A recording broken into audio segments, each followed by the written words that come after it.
Alright, so I've made some mistakes, and I want to get on here and, in case anybody's watching, and clarify what I've done wrong. So before, I was coming from my charge controller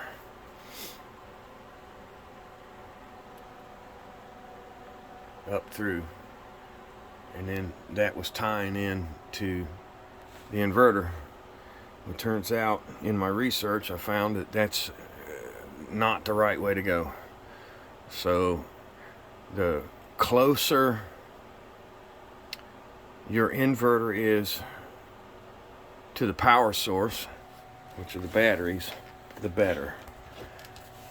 So the DC out, or the load setting on the charge controller, is really just for lights or components, things like DC fans or lighting.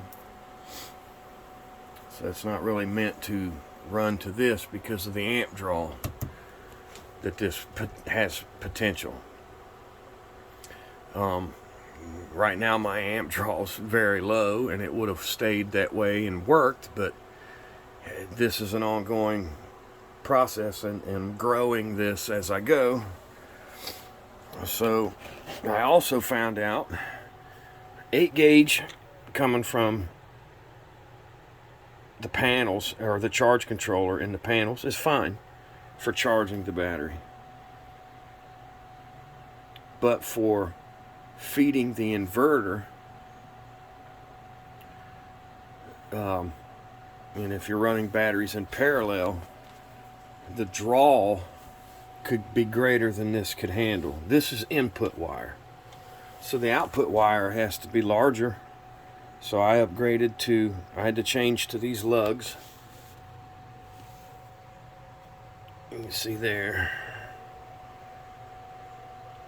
But I upgraded to number 4. That's feeding to the power inverter. So, I guess on the backs of those who've come before us and disseminated some of this so that we don't have catastrophic failures as we're trying to do it for ourselves. I mean, research is what it is. It's important. Anyways, just an update. Nothing really new. I did change out from those tubs to this tub because I plan on having 3 more of these and taking this one out. This is a deep cycle. That's just a standard starting battery for a car, which this is all I've got for now. So I mean, it's fine. But 4 of those total. Oh, and also, just to correct my math, or at least my comprehension of amp hours. So technically, with 110 reserve capacity and a 210 reserve capacity, or a total of 320, this is really only 66 amp hours between these two, from what I'm seeing, from what I'm finding. Total reserve capacity divided by 2, and then half of that. So 320, it's 133, so really it's 66. It'd be 66 amp hours, because you can only, these are flooded lead acid batteries, and you can only discharge them 50%.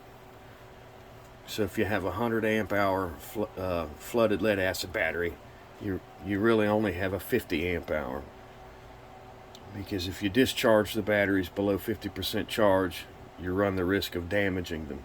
So it seems that the lithium iron phosphate batteries, or the lithium ion batteries, would probably be a better rate, because you could discharge them down to 10%, and they'll come back, they'll rebound every time.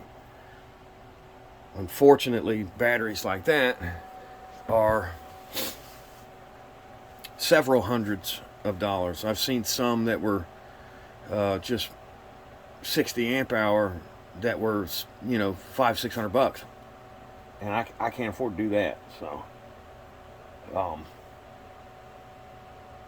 at any rate, as this evolves, I'll update. Um, if you're interested, leave a comment. If you have any input, if you see something that I'm catastrophically failing on, I would love your input and let me know. Like I said, I'm learning as I go. So, anyway, thank you. Later on.